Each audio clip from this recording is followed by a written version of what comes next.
On this week's episode of The Future of Eye Care, I had the opportunity and privilege to sit down with Kelley Sheets, National Sales Manager of Ellex. Appreciate you coming on the show today, Kelley. Thanks for inviting me. Well, What a compliment. Yeah, of course. You have the distinction of being one of the coolest sales managers in the industry. So we have some mutual friends that obviously always spoke so highly of you and got to know you at some shows. So we're really honored to have you on the show. I wanted to chat with you about a whole host of things, obviously. But first, for people that don't know you, if you take the opportunity to kind of introduce yourself, your background, and kind of how you got started into medical device sales. Of course. So I was fortunate enough to start my career off in medical device sales and aesthetics, and that was actually in Australia, of all places. So my husband and I actually moved down to Australia to start a direct office for Qterra. We were there for 4 years, which was a wonderful experience. And then when I moved back, oddly enough, I'd had some overlap with Ellex when I was in Australia. It's where they're headquartered, where they're manufactured. And then when I came back to the States 4 years later, our previous boss had become the CEO at Ellex. There wasn't really a natural fit for me at Qterra in the US. And he said, you'd be great in ophthalmology, and offered me a sales position in Northern California. So I started off in ophthalmology in about probably 2007, managing Northern California. And from there ended up becoming a regional manager, eventually national sales manager at Quantel, and then was invited back to Ellex as their national sales manager about 3 years ago, which was a wonderful opportunity. Ellex is a fantastic company, always has been, as is Quantel. And lo and behold, here we are as of officially early or late 2019, Ellex and Quantel have merged. So now I'm managing a team I used to manage at Quantel. We're blended together, and it's just a very exciting opportunity for us in the US. I've always thought Ellex's strengths were Quantel's weaknesses and vice versa. And I think with especially the Quantel ultrasound line and with our laser line and our ultrasound line, the marriage of two, I just think we're kind of unstoppable in our very niche market moving forward. So I'm very, very excited. Yeah, it's very cool. You've gone full circle. You left from one company. It's always tough when you're leaving a company that you really like everyone, but you're looking for more opportunity, and then you get invited back. I've done that before too, where you go back home again. And then, and so then obviously to have that merger happen, you're obviously the perfect fit for it. You've managed both teams, and again, your whole team really speaks so highly of you. So one of the things I really wanted to chat with you about too was your leadership experience. Clearly there's something there that your team really enjoys working with you so much, particularly as things have changed with COVID. I'm really curious to just kind of dig into what's your philosophy on your leadership style, and what are you doing now through COVID to kind of keep moving the needle? COVID's definitely, was something that, for all of us came out of left field. And for it to happen right in the midst of this merger, when, there was so much excitement, so much unity that we wanted to happen. And by unity, I mean bringing Australia, France, and the US together as one. There's nothing like face-to-face interaction. And with that, obviously horrible epidemic that is still ongoing, it all came to a halt. So it's been very difficult for us. Obviously, March, April were months and experiences we'd never had before. And, everything came to a standstill. That being said, it's interesting for us because it's very geographical now. And we're trying to be as supportive as we can for our company. I think we're fortunate in the sense that we're still small enough that we are not hampered sometimes by huge corporate requirements. I've got friends that work for Raymond James, friends that work at Alcon, at BNL, and they literally are not, they're on a travel freeze.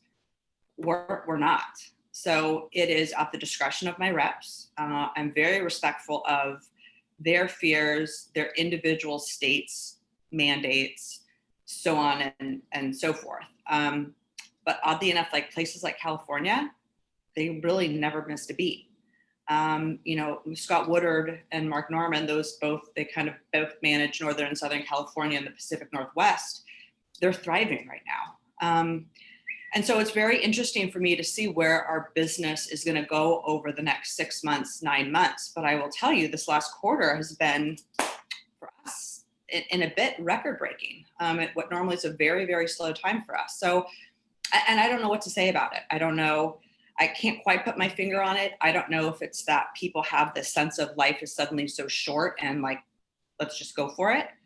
Or if it's that, you know, to digress a little bit, I watched this webinar right when COVID started, and it was 3 different doctors' perspectives. And forgive me, I can't remember what 3 doctors they were. I think Nate Radcliffe was one of them. But basically, they had 3 different perspectives of what life after COVID will be like. And one was like, it's forever changed in a negative way. One was there'll be kind of a slow coming out of this. And then the other was, especially people of younger generations now are so used to having immediate gratification that for them to be told no for such a long period of time is going to mean the minute they can come back out, they're going to want it now because it might go away again. And that would mean a huge increase maybe in like the refractive, that side of the business. And that's sort of how it feels like for us.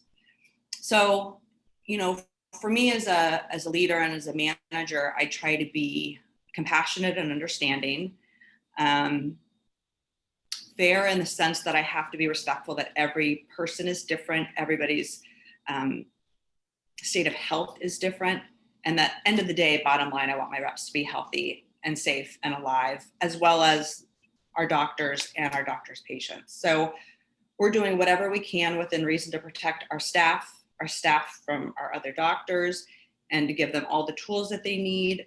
You know, we've created these face shields, which a lot of, you know, medical device manufacturers have. I know Zeiss has done it, but they're really nice. They're even larger than maybe some of the traditional ones that you've seen out there. And so we're trying to provide tools to our doctors that make them feel safe, that make it appropriate for them to have some kind of interaction with these practices, at least just to say, I'm here, I'm symptomatic free, I'm wearing gloves, I've got a face mask, I've got a face shield if you want me to wear one, and I'm here to help you and help you in any other part of your business as well. Sure. And that's kind of our general philosophy right now. Yeah, so I think people can tell just from hearing you speak, you know, you're always so sincere and empathetic with your team and just strangers. You know, when you were introduced to me, you know, same thing. You're just, you know, very welcoming and you know, hey, join us for a drink at a show. You know, so I'm sure everyone can sense that. You know, I'm curious to kind of get down to some tactics too, though. So from like, you know, like Monday morning, like, you're doing Zoom team calls? Are you doing one-on-ones? You're doing them on video, doing them on phone? Like, what's your manager playbook right now for me, for example? I have to do it too. So I'm curious. If I want to hear what you're doing. We were doing weekly Zoom calls. Now, because a lot of my reps are back on the road, we're doing them probably bi-monthly. Initially, we were trying to use it as a time to really get trained on things that maybe I knew were weaknesses in the team. You know, ultrasound, for example, is a very, very vital part of our product line. It's anywhere from, you know, 40 to 60% of our business, depending on what year you're looking at. And there's such a clinical aspect to ultrasound that all of our reps aren't necessarily up to speed on, which is okay, because I have a clinical team and that's kind of why they're here. But when you're asking the right questions to certain doctors, the more you know, the better you can probe, the better you can really uncover needs that we can satisfy for the doctor to make it a win-win for both company and practice. So that was kind of probably what the first 2 months looked like. And now, because we're so busy, a lot of, me included, I mean, I've been on the road on average 3 weeks a month now. So I feel like I'm busier than I've ever been. And part of that's also the introduction of a new product line that my team was never able to really get appropriately trained on, because we had to do all of it through Zoom. With device sales, it's touching, you know, it's firing, it's the optics, you can't learn that from a Zoom call. You can only learn it in real life. And we'd never had the opportunity for like a real life training program. So now we're trying to do the best that we can and to manage everybody's different schedules, because some of my reps are still very much grounded.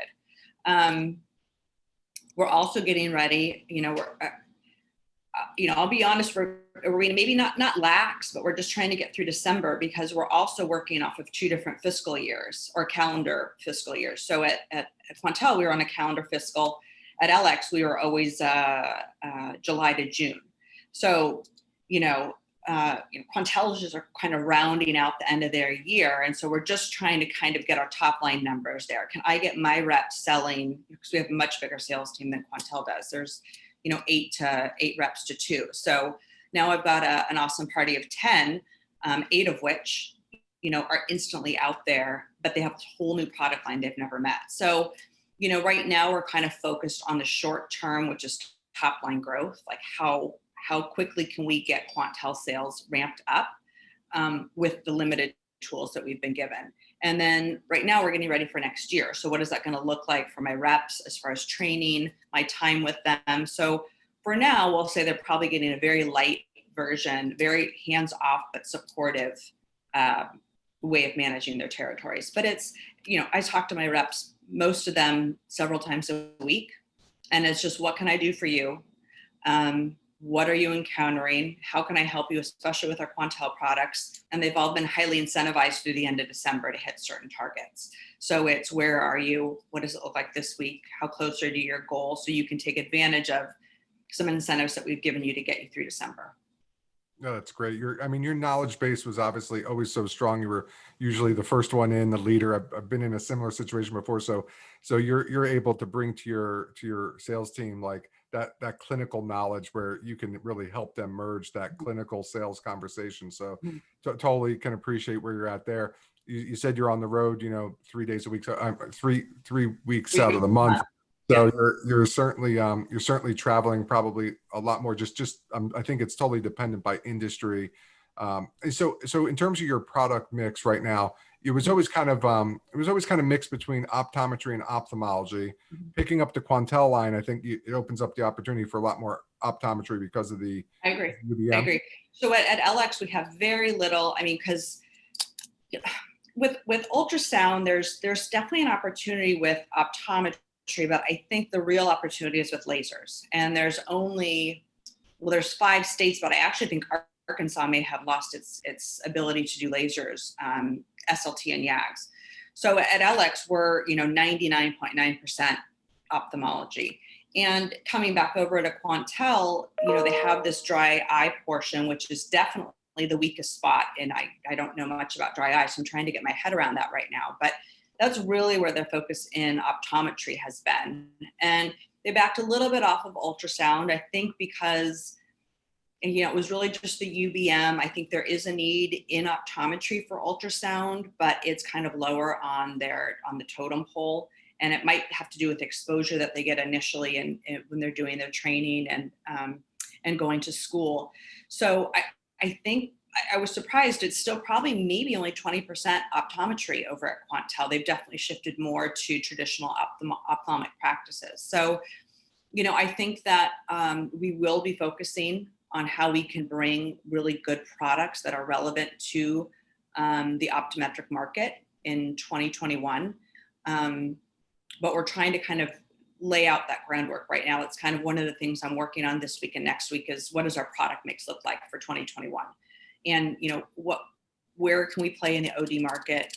Where can we be relevant? And where do we have a product that really fits without trying to, force something into their hand that isn't necessarily a natural, progression for their practice. Sure. Yeah, it's something I'm struggling with right now as well on my new endeavor, which is, identifying who really is your ideal customer profile. So for you, it definitely sounds like ophthalmology. It's where you're going to focus the bulk of your marketing and your sales efforts. But it's also, in an opportunistic world, if there's opportunity to uncover, you certainly don't want to leave anything on the table if you have a good solution. Optometry is interesting because it varies by state in terms of medical billing, scope of practice. And so I'm familiar with the UBM model back in the past. So the reimbursement was always tremendous. I'm assuming how's the reimbursement still currently for the ultrasound is pretty stable. So there's not many changes there, but you walk that fine line with reimbursement. You know what I mean? Because you don't want to abuse, right, a CPT code, but if it's relevant, you want to be able to encourage. Obviously, we're all in practice to make money, right? I mean, it would be great if we could all just work for free, but that's just not the way it works, especially in the US. We all need to make money and we need to be profitable, especially if we want to invest and grow and obviously have, R&D and new product development. So, it's this fine And I think, UBM has a still very attractive reimbursement. It's about $100 an eye. That's great. But, we want to do it the right way. And we want to do it because it truly is a unique device that fits a need that isn't already there. Sure. So, what are these, are they heavily focused in glaucoma as an OD practice? Are they in one of those states where they can prescribe drops, where they are kind of the true first line defense, and they're going to be with, the OD until it becomes to the point of, are we talking surgery for uncontrolled glaucoma? Can they do SLT? Then that's when those conversations happen. But the other problem is there's so many ODs out there, right? And we're still only a sales force of 10 to 12 people. You'd almost need I would almost need to double my sales team, I think, to be able to properly engage in the OD market, to give them, the training they deserve, the respect they deserve. And then still we've got, such a perfect product line for the ophthalmic market. I mean, it's a natural affinity for us. So, there's a lot of questions that need to be addressed on my end, and to assess the market and determine what would be the right move for us. Sure. But there's definitely a need there. And dry eye, especially, is where I think a lot of our OD business will start to come from. But like I said, it's the Lacrodiag, which is the product that we have. We're hoping to get our approval for the IPL so we can diagnose and treat. But we don't have the IPL approved in the US right now. So, that's a really important component to the dry eye business, especially for the OD market. So, are we going to get in 2021? Maybe. Probably it's going to be 2022. I don't know for certain. Like I said, this is a new world for us, having joined with Quantel, and there's still moving pieces kind of getting worked out between the two different companies. But no, I do see an opportunity in the optometric market, but ophthalmology is definitely our core business. Sure. Yeah. Launching something new on the optometry side now, I'm taking more of a marketing approach, doing paid social, what we're doing right here, LinkedIn content, organic growth. And the amount of inbound has been just tremendous. I couldn't see going outbound with my current solution, in terms of having a meaningful impact. So maybe something you want to have your marketing people dig into in terms of doing demand generation, outbound content creation, paid social. That could really be a place, because I think the UBM, obviously, we have a mutual acquaintance that sold it in the past. So, Nick, right. and so I heard every bit and piece about it going, all the times we spoke. So I think it's a tremendous opportunity for you to grow that segment of the business. I think optometrists could certainly use the revenue source. More importantly, I sold the ERG VEPs for early detection glaucoma. And I'll say something a little bit controversial, kind of give your product more of a plug in that, by and large, I don't believe that most eye care professionals across ophthalmology and optometry diagnose and treat glaucoma effectively enough. I just think the current standard of care, which is, and I literally just had another one of these interviews with a neuro-ophthalmologist who is launching a new technology for early detection of glaucoma, and will include home monitoring of the system. Right. And so the reason is to collect more data more frequently, as opposed to, biannual visual fields and, an OCT. But, in terms of trying to track those changes over time, it takes a long time then to see the changes versus if you have a lot of data in a short period of time. Right. And so if you can add more data in, another test, the UBM, the imaging's fantastic, right? So, and again, the other modalities of the device. So anything that you can do to make a decision and then treat more aggressively. And so you sell SLTs. I'm a huge proponent, based off the data I've seen, of the response to treatment, because we used to measure response to treatment with the ERGs. SLT first line, like, I'm a huge believer in SLT first line. I don't know where you stand on that one. Well, the light study is what's completely revolutionized, I think, or not revolutionized, but the light study basically gave every doctor the confidence to know that it's absolutely appropriate to be first line therapy. So the light study came out, I believe it was, I feel like I've lost a whole year, right, with COVID. So I think it came out the year previous, probably in 2019.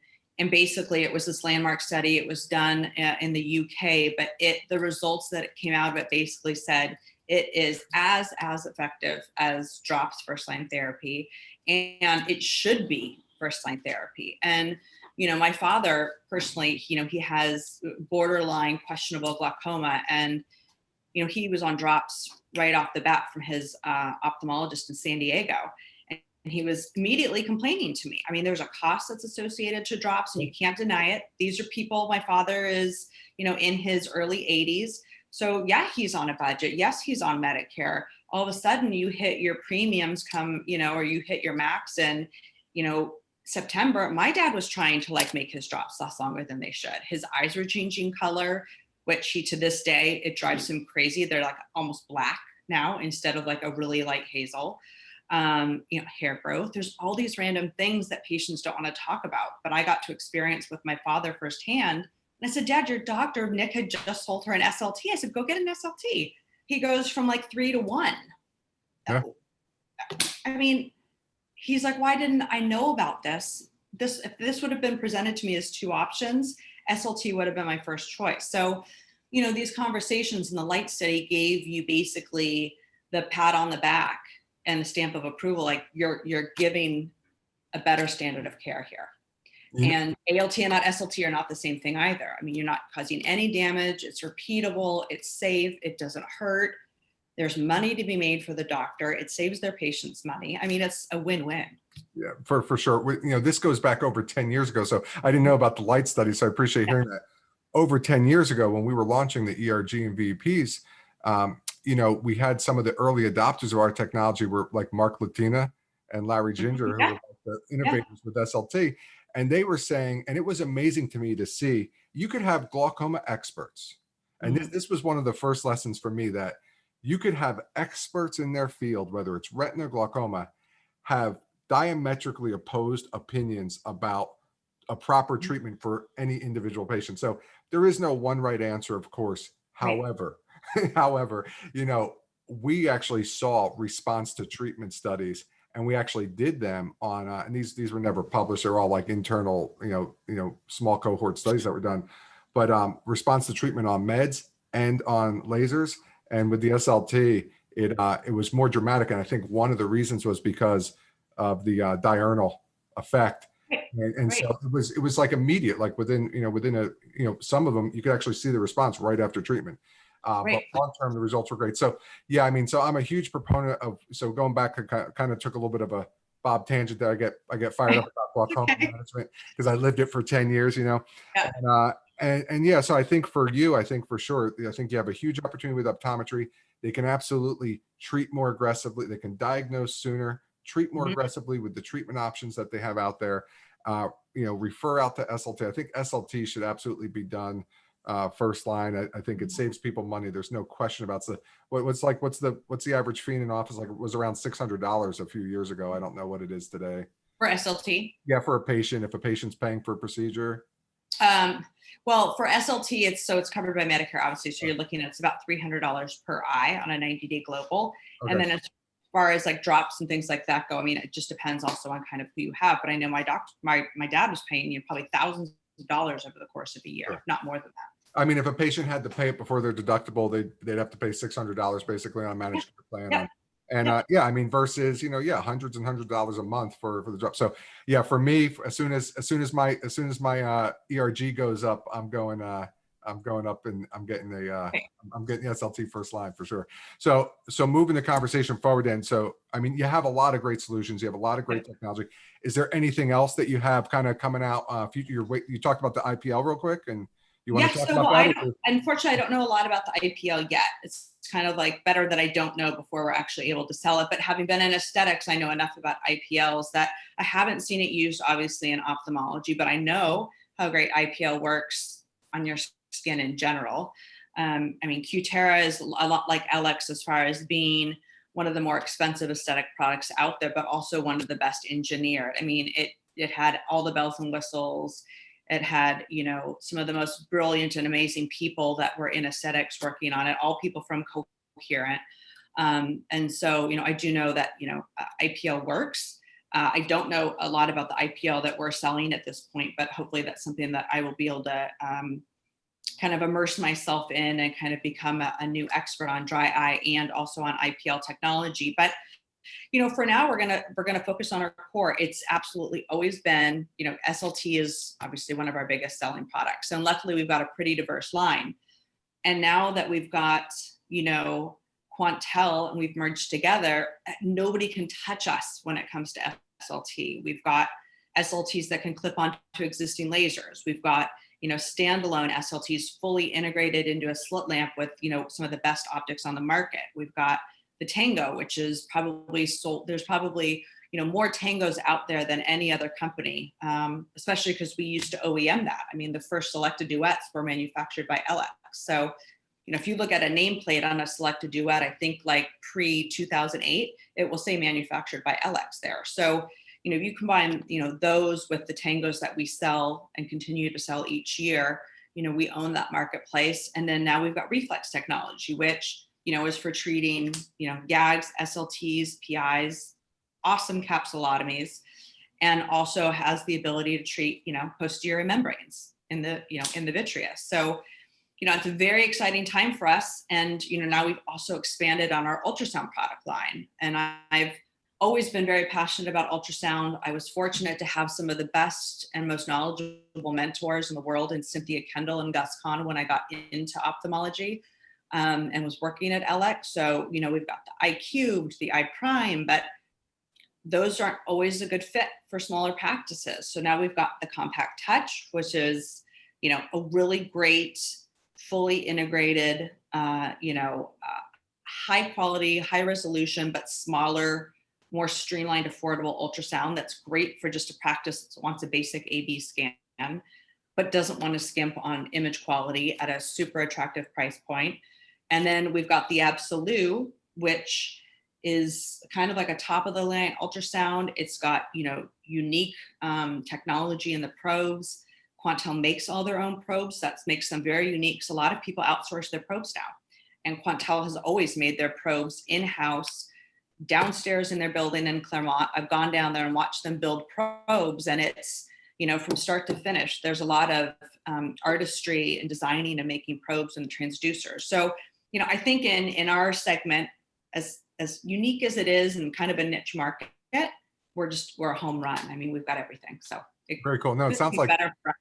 it sounds like the future of eye care at Quantel and Ellex is going to be solid. And so is it is the name going to fall under Quantel, Ellex? What's the merger going to So Lumibird Group is kind of it is the company. So Lumibird is a huge company based in Europe. I should know obviously how much we're talking about, hundreds of millions of dollars a year in annual revenues, but it's industrial and scientific. Lumibird acquired Quantel Medical, gosh, I want to say probably 2 or 3 years ago. And so we've got industrial and scientific lasers, then they acquired Quantel, and now Lumibird has acquired Ellex. So Quantel, if you go by a Quantel booth, it would say, Quantel Medical Lumibird Company. And so we're Ellex, a Lumibird company. In the US, I don't know how we're going to blend the two together. So I don't know if it's kind of under wraps right now. So I don't know if we're going to become a new name.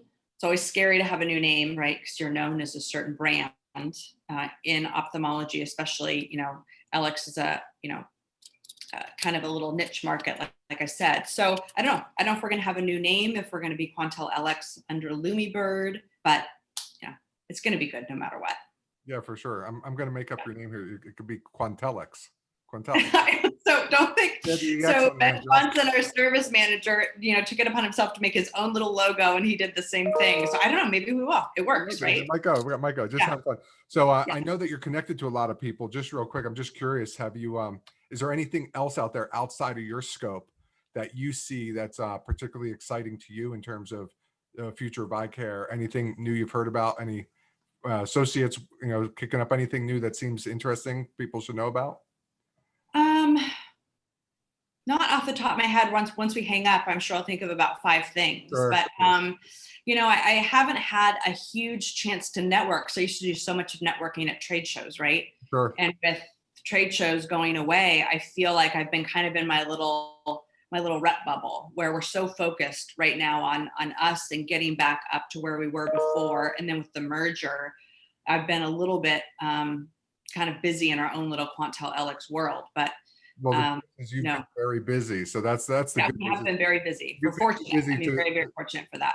The rest of us were, during the COVID layoffs, some of us were just calling people around to see what was going on. So, the good news from you is that you were able to keep busy, Yeah, and I appreciate you taking time out of your Mexican staycation there. You're yeah, traveling yeah, in Mexico, so I appreciate you yes. taking some time from your vacation to join us on the call to talk about the future of eye care. It's always fun to catch up with you. Look forward to the next show around the drinks. And I do hope we get to all see each other soon. I hate the fact that we've all been kind of forced to separate, but I'm glad you're healthy and safe. That is the most important thing for everybody. And I hope everybody, out there continues to stay healthy. It's the most important part. Sure, and you as well. So yeah, thank you so much for joining. Yeah. We'll talk soon. Thank you, Bob. It was my pleasure. Thanks for inviting me. It was an honor. No, of course. Thank you. Yeah. Bye. Thank you. Have a nice day.